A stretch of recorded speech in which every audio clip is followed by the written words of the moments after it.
Assalamualaikum warahmatullahi wabarakatuh dan selamat sejahtera bersama saya lagi Dr. Rozan Nizam Zakaria, Pakar Psikiatri Universiti Islam Antarabangsa Malaysia, untuk kita sambung perbincangan kita tentang topik kesihatan mental anak-anak. Dan sudah tentu bila kita bercakap tentang topik ini, fokus kita adalah kepada ibu bapa, kerana kita nak memperkasakan ibu bapa tentang apa yang mereka perlu lakukan, apa yang mereka perlu tahu dan amalkan untuk memastikan mereka menyumbang kepada perkembangan emosi dan psikologi anak-anak secara positif. So hari ini perbincangan kita tentang 4 tips. Kita akan kongsikan 4 S yang diperlukan oleh anak-anak untuk berkembang, untuk matang dari segi emosi dan psikologi.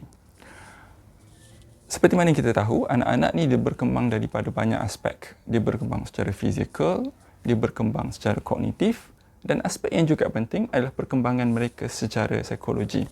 Untuk berkembang secara psikologi, perkara yang paling asas perlu ada adalah mereka perlu ada kehidupan yang stabil.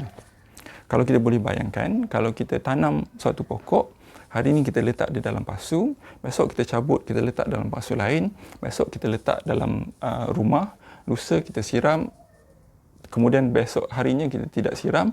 Dalam keadaan yang tidak menentu itu, pokok itu tidak akan berkembang. Mungkin worst case scenario, pokok itu akan mati. So macam tu juga anak. Untuk berkembang, kehidupan, environment mereka, persekitaran mereka mesti stable, mesti stabil. So, apa yang diperlukan untuk memastikan environment mereka, persekitaran mereka, parenting kita stabil? So, 4 S yang diperlukan untuk memastikan stability ini. So, S yang pertama, anak mesti rasa safe. S yang pertama, safe, selamat. So, environment yang kita sediakan, keluarga, rumah tangga kita, kehidupan kita, mesti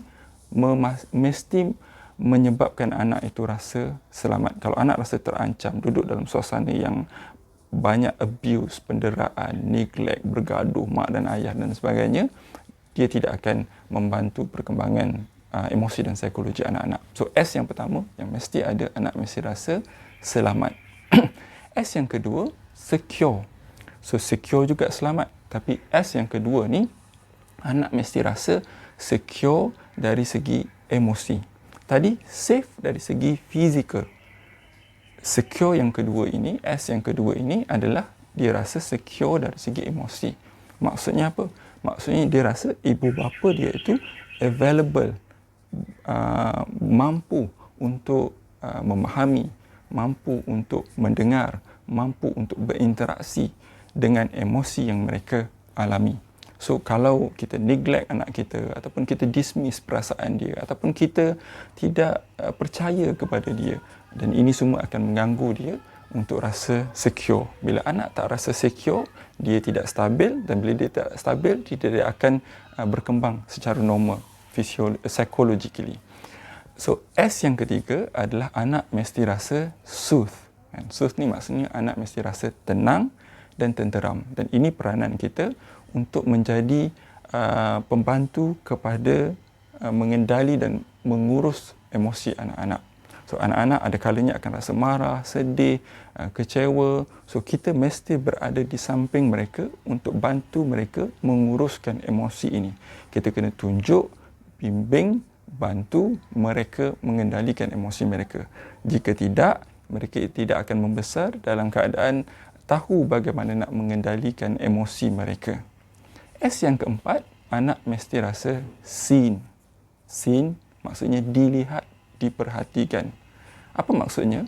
Antara kunci untuk mereka membesar dengan sihat adalah mereka rasa confidence. Mereka rasa yakin dengan diri mereka sendiri.